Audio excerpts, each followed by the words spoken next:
Good morning. Good morning. It's Celeste at Astrology by Celeste on this beautiful Friday morning. Hi, Anna. How are you? Hi, Debra. Let me invite you up. Let's see.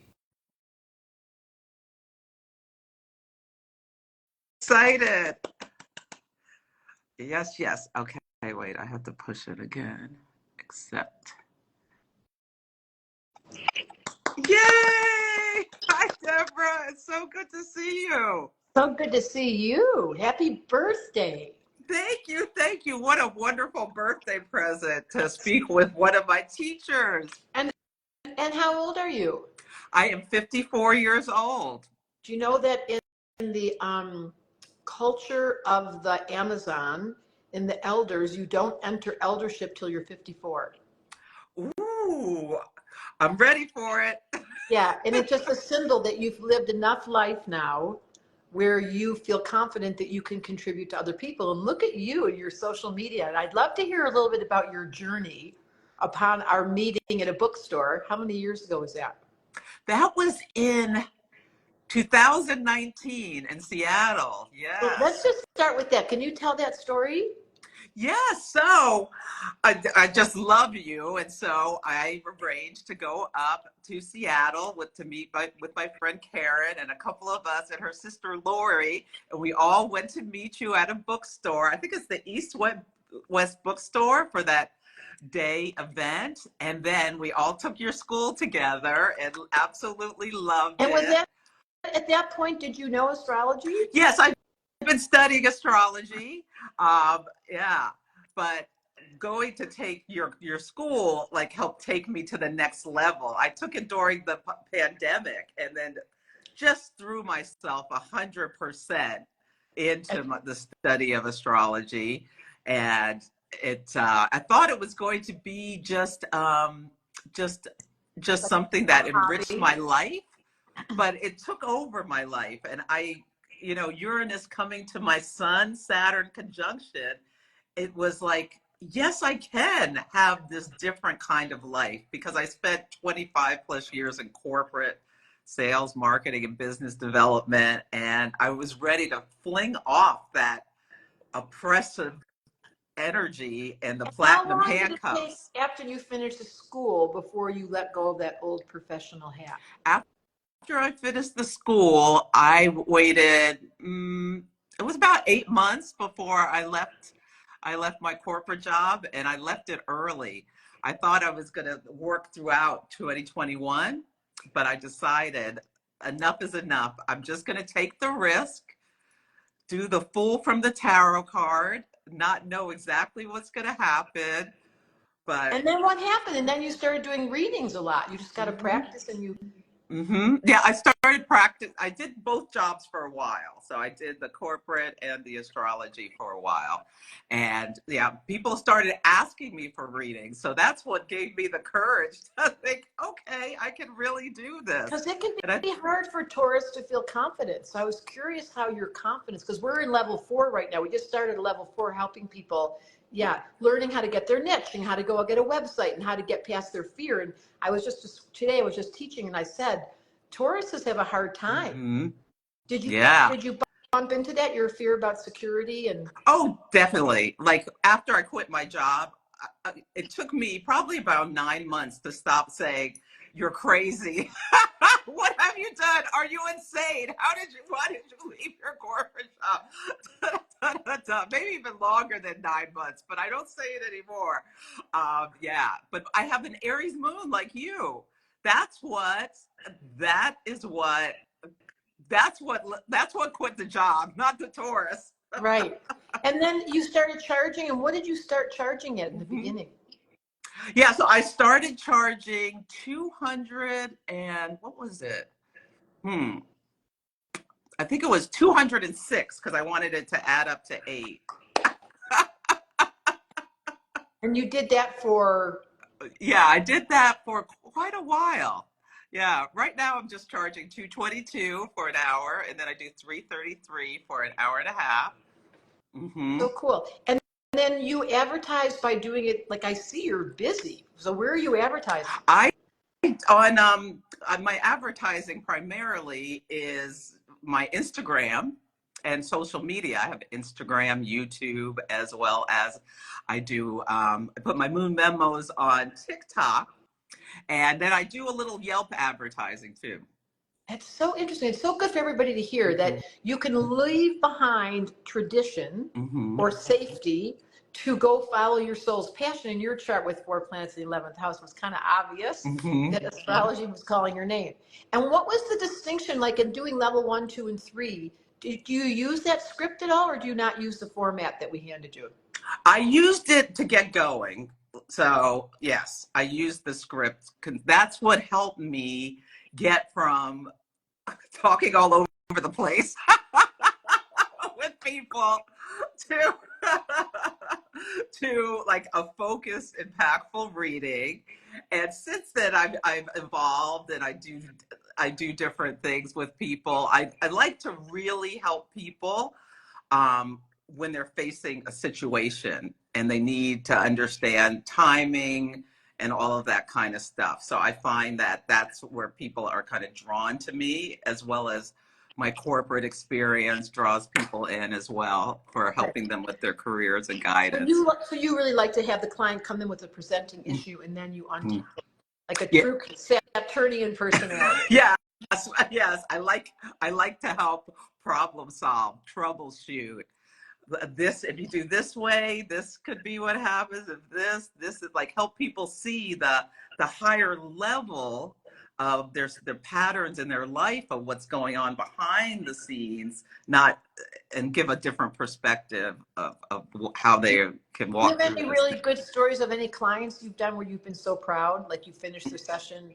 Can you give us any story like that? Well, I do coaching as well too, and I have some coaching clients that, oh my God, it so warms my heart. I have one who, when we started working, she was in a balsamic progressed moon cycle, and was really not sure which way to go, and came to me for guidance.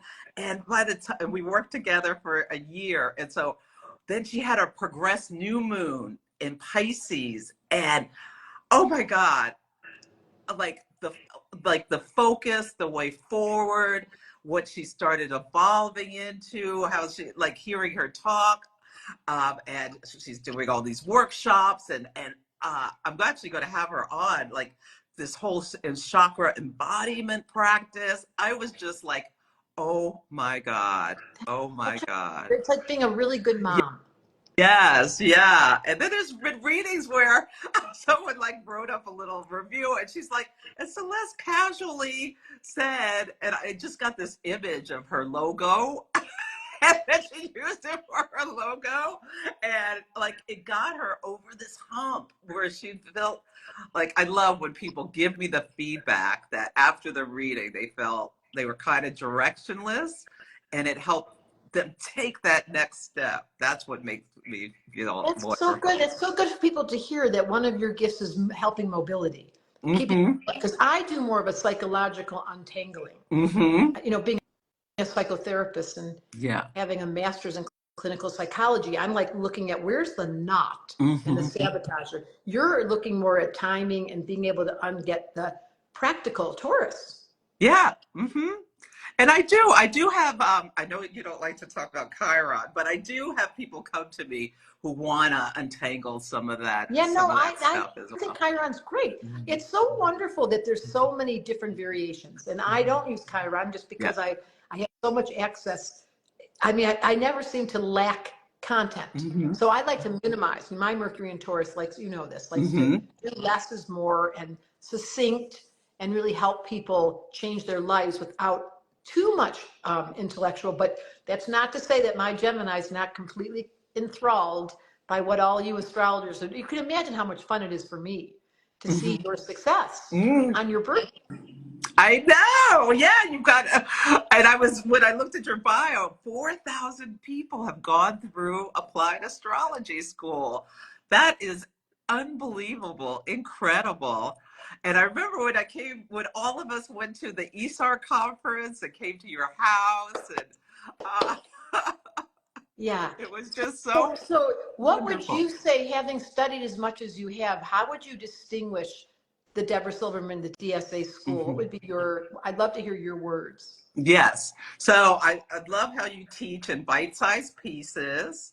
I love the elemental focus. That is really helpful. And the homework you give about doing the elements, as well as the class size, small class sizes with where you have a mentor. Yeah, those are the things that I think really Yes. distinguish, because there's, an open format where you can ask questions and you see everybody's chart, and you have a study buddy.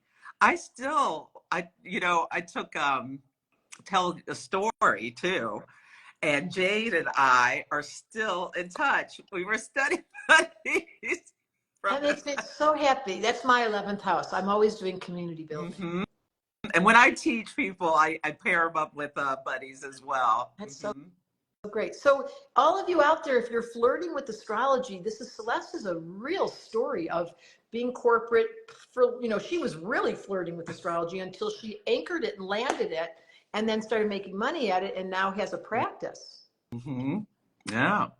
And so you see clients one-on-one, mostly on the phone or in I do person or Zoom, mostly in Zoom. Although I sometimes see people in person if they live in the local area. People with strong Scorpio energy in their chart always want to come in person. It's so funny. I don't do Zoom and I don't do in person. I only use the phone. And it's so good to know that everyone has different styles. If I see the person, I get distracted. But if my eyes are closed and I hear them, I get all the downloads. So it's a funny thing. But I do, obviously, in school, I'm on a film. I mean, I'm on Zoom. But I just want to say to all of you, stylistic differences, which is what the 11th house is all about, permission to do it your way and have no explanation. Chiron, no Chiron, using the Zoom, using the phone, doing it in person. All of this is up for grabs. And any of you who are just thinking you'd like a new career. I mean, do you know how many women I've trained who have left their jobs and become professional astrologers full time? A lot. Makes me so proud. It's like, I think on my epitaph, it's going to say, Mama Bear to the stars. I love that. That is perfect. And yeah, the school, you are the mama bear of the school. And it's beautiful. I took all three my levels. birthday also coming this month. My birthday's in 3 weeks. Yeah, you and Colin have the same birthday. That's right. And we bumped into each other on a street corner in New York City about 20 years ago. He was so young. He was like, is that Debra Silverman? It was one of those random, yes, he is a really good astrologer too. I love Colin so much. I'm going to see him in a few weeks. We're both speaking at NORWAC. So if anybody watching is coming to NORWAC, yes, I'm teaching on eclipses there. So exciting because Sarah El-Lahar is coming to stay at my house before she comes to see you. Oh, good. Yes. The same thing that happened that other year when everybody showed up and then they went off to, that's such a wonderful event. And so what are you doing for your birthday? I am going out to, being taken out to dinner. So I'm really excited about that. So that's going to be nice. I have a whole weekend filled with activities. With people loving on you. Yes, I celebrate all month. I love that. That's so Taurus. And where's your progressed moon? My progressed moon is in Aries in my 10th house. Oh my Yeah, it's goodness. at about 10 degrees right now, 10 degrees Aries. And are you really feeling it? Yes, yes. I feel like things just started clicking at a different level as my progressed moon moved from Pisces. Oh no, I can't hear you. Your sound is gone. Oh, there you are. There, you're back. And my sister is in my favorite, so even though I have do not disturb on, she's supposed to check Instagram before she calls me. Anyway, when your progressed moon is in Pisces, especially when it enters, sometimes you can feel like, oh, I'm not sure which way to go. But when it gets to that Aries, it's like, you've got that fire. And I have my midheavens at 2 Aries. So that's when things like started clicking at a different level. Like I'm an astrology hub guide. I'm teaching for Kepler College. I'm speaking at conferences. I'm speaking at a conference in England this summer. So I'm going to be an international speaker. I love that so much. That just You makes do. me so, it just makes me so happy. Oh, good. Well, it is just such a joy to be able to speak with you and my teachers here. You know, Colette, you introduced me to Colette Baird-Reed, and I talked to her. Did you Yeah. take her classes? I took her school, yes. And was that so helpful for your success? Oh my God, yes. Because, you know, Deborah, I have my South Node in the 3rd house in Virgo. So I can get so heady and into the details of things, and using the oracle cards help me get out of my head and more into my intuition. And so when I work with clients, I always pull a card for them. I do stars and cards. And one of the things I did when I first started going was, as well, I would just do hot take readings for people with they just sent me their chart. And so I would just, you know, do an overview, and I recorded it, and I would pull a couple cards for them to ground the reading. And I got such great feedback. That was one of the things that gave me the confidence to leave my job. Like, I could just do it cold with the stars and the cards. That's so good to hear, you guys. So don't neglect your right brain, is the short answer, on her birthday, because I can see your left brain, but the right brain is equally important. Of course. Yeah. Okay. Are there any questions on the birthday you want to ask me before we wrap this up? I'm not very good at this. Well, I am, but I'm not. I do want to ask you some questions. I want to ask you, what is your biggest takeaway from eclipse season this year? It was very intense. It was. That was probably one of the most radical eclipse energies I felt. I feel like because it was Aries Libra, well, one thing is I fell in love. So that had, you know, I really met my partner. So my Aries and his Aries, they both got hit by that eclipse. So that was and that's, you know, once in a lifetime you meet someone where you're like, wait, did that even just happen? Wait, you met someone new? Congratulations. I'm so happy for you. Yes. And that was to do with the eclipse. I mean, it was sitting right on my ascendant, on my soul. And it was sitting right on his sun. It was but so the point is, these eclipses, I felt like it took us to another notch of the collective zeitgeist being uncomfortable. Like it amped up the voltage of anxiety. It amped up the energetic and the collective about politics, about this election, about Israel, about what's going on in Ukraine. Like everything felt even worse, but we pretend, because it's, you know, Aries Libra, we can pretend in our Libra fashion to keep it all business as usual. But I really feel underneath the system, this eclipse really punctured the pretend game. It didn't actually create results yet. I think that'll be the next eclipses, but it is really intense if you notice what is going on in the zeitgeist. Yes. And I feel like that Mercury retrograde in Aries, I feel like that brought up some truths to people. Yes. The reason for us it's really an invitation, this north, that retrograde was like, where is my assertiveness? How do I stand up during this time? What am I, like your example of your life story of, I'm going to go do astrology and I'm going to walk over what my security is and I'm going to let my left brain take a seat.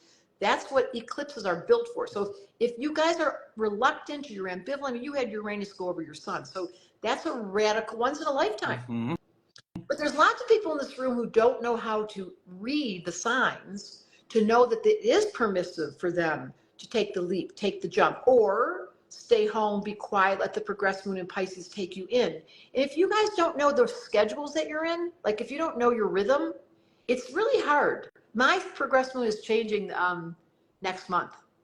Ooh, what's it going from to? It's going from Virgo, which I loved. I got so much done. I created so much. I was so productive, to Libra, and I'm in relationship. I love that. That is fantastic. Yeah, my progressed ascendant just went into Virgo a couple of months ago. So that was a big shift. I love Virgo. People say mean things about Virgo. I love Virgo.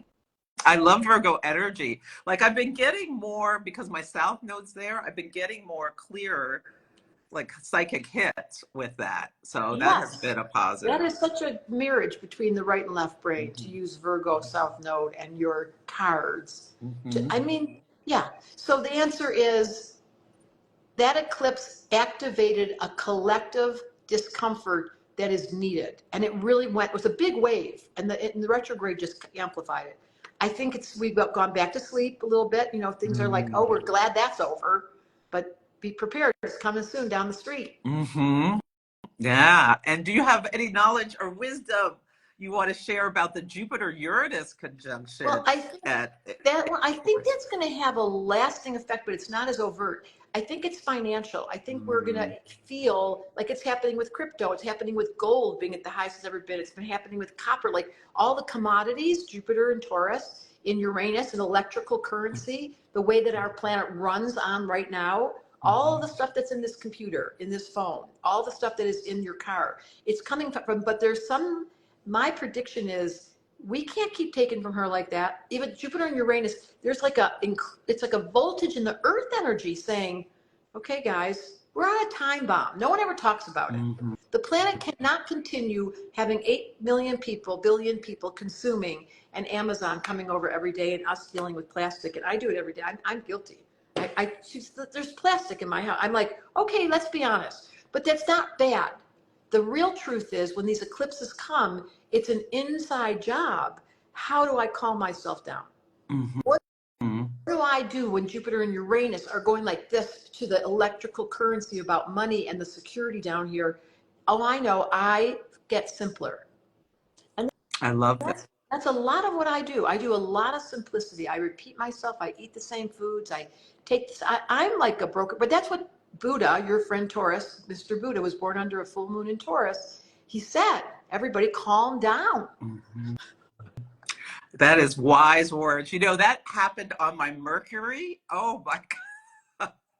I am so glad that is over. Like the energy is That starting full to moon. wane. It was very exciting and exhilarating, but I found myself being very like feeling erratic. Yeah. That's what that, and I think I don't have anxiety, but I'm feeling Jupiter in Uranus. I feel like whether it's 5G or whether it's the electricity from Jupiter and Uranus, like there's a voltage shift, and we really need to know how to ground ourselves, which is touch, smells, breathing, yoga, essential oils, eating alkaline, taking your teas, and doing what it takes to walking Mm. slowly.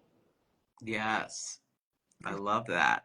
Yeah. Oh, there's a comment here. Yeah, Jupiter Uranus happened in Taurus, but on May 25th, Jupiter is going into Gemini. What are your thoughts? You're you know your story. You're in love and feeling great. Jupiter on my sun, it's going to be on my sun on my birthday. And by the way, my birthday's a full moon. That's going to be a great full moon. Oh my My goodness, that's solar exciting. return chart is going to be, yes. And the craziest part of all is Jupiter's at 29 degrees Taurus and Venus is at 29 degrees Taurus. And that's the day of my birthday. I mean, that's going to be like, Oh, what a sweet year you're going to have. I know. I'm very, very thankful. So you guys, we are saving the live. Everyone's Oh, asking. This okay. is really important to know. Any of you who are suffering because your anxiety's up higher, you're not sleeping well, or you're feeling lonely, or you're dealing with addiction, all those human nature tunnels that are slippery slopes for all of us, it gets activated during eclipses because the voltage goes up. You know, during an eclipse, if anyone's watched it, you're like, it's spooky. It's radical. It is the sun and the moon are eating each other. You're like, is this okay? And that energetic of, oh my, oh my, oh my, gets soothed by the Taurus, 4 planets in Taurus, moon in Pisces, and Saturn in Pisces today.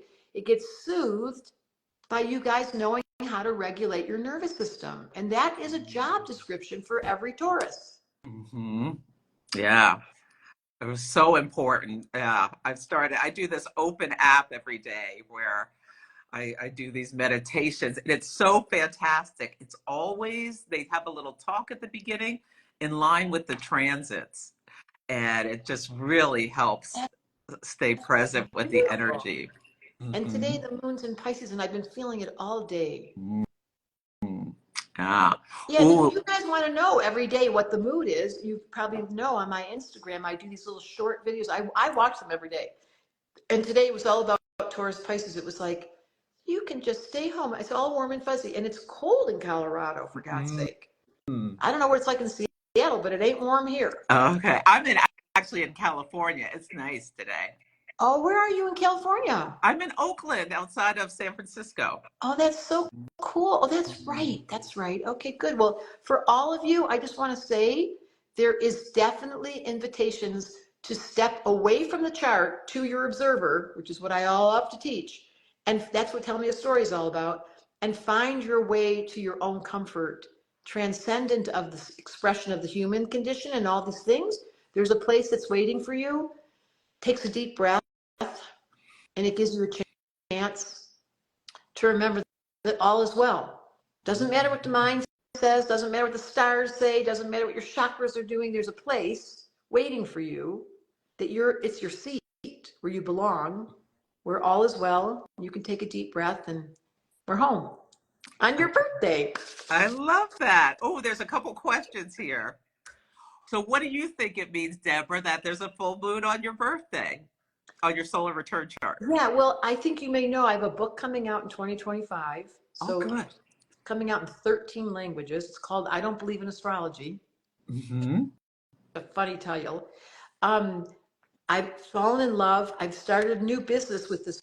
It symbolizes the full moon of this year's birth date is that I'm being activated from a cosmic level to increase the vibrational, it's not an ordinary year.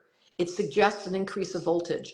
And specifically with Jupiter and Venus, that some dreams could come true, some real, and the wisdom, said the full moon solar return chart, is let it be, like turn up your volume. This is an encouragement from the stars. That's what you do when you look at your solar return, like, oh, if your solar return is earth and water and it's saying stay home, then don't make the mistake of misinterpreting this year, a year of being quiet.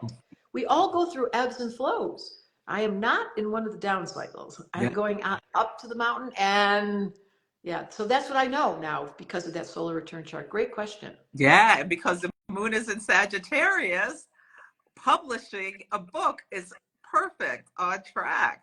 I love it. No, I know you've been writing it for quite a while. That's so exciting that this is the year that it's going to publish. And Venus, Jupiter, it's going to be very successful. It's so crazy. You just can't make this shit up. You really can't. It's so true. Oh, someone's asking about the protests and the astrology around that. Do you have any thoughts? That is Jupiter, Uranus. I mean, take away the sign and just think of those two planets. They're insisting that everyone get irritated. And and the protest is so important. It's so important that we see that it doesn't matter whether it's Israelis, it's the Palestinians, it's Gaza, it's the Ukraine, it's going on in Korea. We are so weird. And that's what my first half of my book is. The new book is all about the design faults of the human, not the astrology, just the design fault of the human condition. And then using your chart to take the high road to fix it. I love that. Yeah. Yeah. And Jupiter educates. Jupiter rules colleges. And someone asked about 1968. It's so fascinating that the same day in 1968, April 30th, was when students at Columbia took over that and the police came in. I talked about it on my live on Monday. Or no, it must have been Wednesday, about the astrology of it, because colleges have a chart as well. Of course. And Columbia has a Jupiter, Uranus, they're in quincunx to each other at exactly 11 degrees of each, and the sun set it off with some other things in their chart. So timing is everything. It's so fascinating. That's the truth. Timing is everything, said the astrologers. That's my favorite mantra. I mean, Rachel wants to know where she can get her chart. Astro.com. You can go to astro.com. And Heather wants to know, what day is your birthday? It's the 24th. So it's the 24th of May. It's the day that the Queen in Canada, they have fireworks on my birthday. It was Queen Victoria's birthday. Yeah. And And I'll Oh, just someone's asking you about Pluto, because Pluto went retrograde yesterday, and Pluto today goes Mars is retrograde all sextile the time. Pluto. Pluto is always retrograde. Pluto walks like a turtle and walks backwards most of the time. So don't be impressed. All it's suggesting is, once again, power is getting blocked and getting freed and getting blocked. And I really disregard it. I'm like, pay attention to your power and give yourself permission during retrograde or during direct to be authentic and embodied. Because basically, Pluto going retrograde happens at least 70% of the year. Mm-hmm. So Yeah. it's kind of like saying, what happens when the sun rises? Well, it happens every day. So I don't know, you can say that the whole world lights up and we're all so excited to wake up because the sun came by to say, you humans, I'm over here. When I live in Hawaii, I watch the sunrise and the sunset every chance I get. That's that's a Taurus ritual.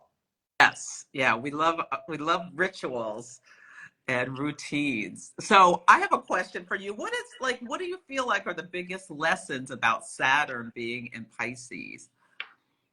Microdosing. I think it's the era that it's gone totally public. It's going to become legal in Canada and America. There's a lot about altered states that we have learned so much about the function of mediumship. Like this last 2 years, and it will continue. Mediumship and woo-woo has become popular. And that was Saturn and Pisces. It brought us into an altered world that was no longer weird. Thank you very much. I think it's also delusional that I don't know if you know this, the progressed sun and moon of America is Pisces. And Yes. Pisces, and so the progressed sun, and we are so confused. I mean, America doesn't know what democracy even means anymore. All it knows is how to fight. So it's diminishing and really deconstructing reality, which is what drugs and alcohol and altered states and chakras and colored lights and they were in such an advanced, I always think about that. Like, look what we're doing right now. I'm inside of a telephone. Like, if my grandmother walked in the room, she'd say, "What are you doing?" Well, I'm having a meeting with, let's see here, hundreds of people in the room. Grandma, I'll be right there. But you're looking at a computer. I know. Don't be confused. We're in the future now. Yeah, and America had a progressed new moon in Pisces on the day of the the lunar eclipse. I know, which is why we're in such a bad state. So the point of it is Saturn and Pisces is asking all of us, because wait till it gets to Aries. It's just like what you described. You had 2.5 years of your progressed moon in Pisces and you were all over the place. Then it entered Aries and you were like, watch this. And then you went to speaking engagements. That was what's going to happen for America and for the world. We're confused right now. We're in a dream state. We have a really high regard for illusions and delusions and pretending business as usual. When Saturn enters Aries, we will not. The environment and the climate and the ecosystems and the wars will not be accepted by Saturn and Aries. Saturn and Aries is going to go, excuse me, you sleepy people. It's like, I felt like during Obama, we all went to sleep because we were so happy. It was like during that era, we were in America, instead of being really proactive and taking advantage, supporting the shit out of him, we kind of went into this like, wow. And then in came Trump and we were like, what? And then we woke up. But why couldn't we have woken up when the guy was there that could have, let's not talk about that. So I don't want to polarize. I'm not interested in polarizing. And I'm not suggesting that any of the government here will help this planet. What will help is the governor in here. And that's how I've been doing it. I am sleepy in places where I use plastic every day and I'm mad at myself and I get no ramifications. I have no consequences to my stupid behavior. However, I talk the talk. Someone just wrote that. I want to say out loud to myself, I'm honestly admitting that some part of me is in denial about what's to happen. And the best way that I've learned to be authentic and really useful is that I've calmed down my nervous system. And so now like the other day, I was going on an airplane. I was on my way to Texas to do Aubrey Marcus's podcast. And I noticed, this was right during the eclipse, this was like a week and a half ago, just right between the eclipse and it was still retrograde. My nervous system, I was driving in the car going, oh, am I going to be late? Do I have my passport? Am I leaving? And then I watched, my observer came on, I was like, you look neurotic right now. And then I realized, I was like, of course I am. Mercury's retrograde. I'm having just finished the eclipse. I'm not centered. And as soon as my observer kicked in, I did my practice. Take a deep breath. Let's do it. Breathe out slowly, calm. And then I talked to myself. I was like, Deborah, if you're identified to that neurotic voice over there, we're not going to have a good day. Mm. And I was able to change it. And that is the good news about a retrograde Mercury and the eclipse is it gets so, I couldn't believe I was there. And then one of my dearest friends who I loved passed away last week. Oh, Yeah. I'm sorry to hear that. Yeah, it's so unfair. It's so unfair. And the first 3 days, when I grieve, it comes in waves with my eighth house sun. And then I realized there again, permission to let the human experience be acceptable, even though I look like a wreck. That is. Otherwise, we're pretending. We spend so much time pretending. I don't want to pretend. I hope I don't pretend. Yeah, well, that's what the solar eclipse in Aries is telling us, to be more authentic in the Jupiter-Uranus conjunction, authentically ourselves. And yeah, I love that, how you recognize, you were the observer, like, recognize wow, you were I getting. couldn't believe it. And so is that your practice, just through the breath? Yeah, yes, with breath. If I do deep breaths and I breathe out calm, like I use that word, and I imagine my nervous system all calibrating, and I drop into at any moment of the day. I do it all the time. Mm-hmm. And it's not natural. The natural thing is to be neurotic. Yeah, especially as a Gemini. Yes, with Neptune on my ascendant, so my body is so responsive to everything. Mm-hmm. But now I've really, and it's, I have to be honest, I'm almost going to be 70. I mean, it's crazy to think about how much I'm aging towards my grandmother's years. And I can really say to you that now, when things go wrong, when, of course, during Mercury, the airplane was delayed, and then we got to this traffic thing, and then everything went wrong. Mm-hmm. I've really learned at this age that, what you say is, it's okay. Mm-hmm. Well, you're so young at heart. Like, you have such like childlike. I know. Beautiful energy. It's the moon in Aries. Mm-hmm. You have it too. We get so excited over nothing. I do. Yeah, I can like get in. I just get delighted over the littlest things. And if I love something, I won't shut up about it. I know. I love moon in Aries. Okay, kids, I'm so happy to be here on your birthday. I am now going to spend the rest of this beautiful day outside. I spend a lot of time outside. Mm-hmm. Yeah, so tell people how they can find you if anyone's new to you. Well, if you're in Boulder, you'll find me outside on a bike. How you can find me is Debra Silverman Astrology. 3 words, Debra Silverman Astrology. Oh, look, Christy's here, our Sag girl. Just 3 words. If you guys don't know me, it's kind of scary because I'm all over the stupid internet. Like I see myself and I go, not her again. How did I get all over the internet?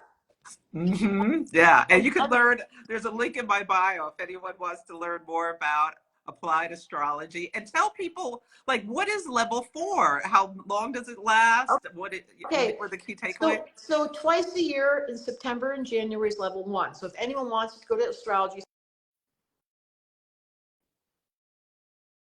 Uh-oh.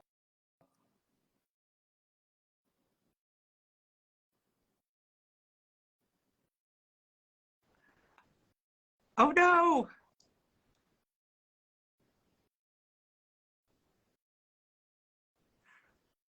Oh, I think Deborah, your signal is not working. Can people still hear me and see me? Oops. Oh well. Unfortunately, Deborah's signal cut out. But we had a wonderful conversation. And you could go, I have a link in my bio for Applied Astrology, or you could just search Debra Silverman Astrology to learn more about it. Let me see. Okay. Yeah. Okay. Well, I will save this live and post it on my wall. Mercury's direct, but it's still messing up. Well, Mars sextile Pluto. We're done. Okay. Take good care, everyone. And yeah, I'll see you soon. Oh, I have a workshop on Sunday. The new moon in Taurus workshop is Sunday. You can check that out at the link in my bio too. Thank you for all the beautiful birthday wishes. Yeah, I'm going to Go have some fun today. Okay, take good care, everyone. Bye.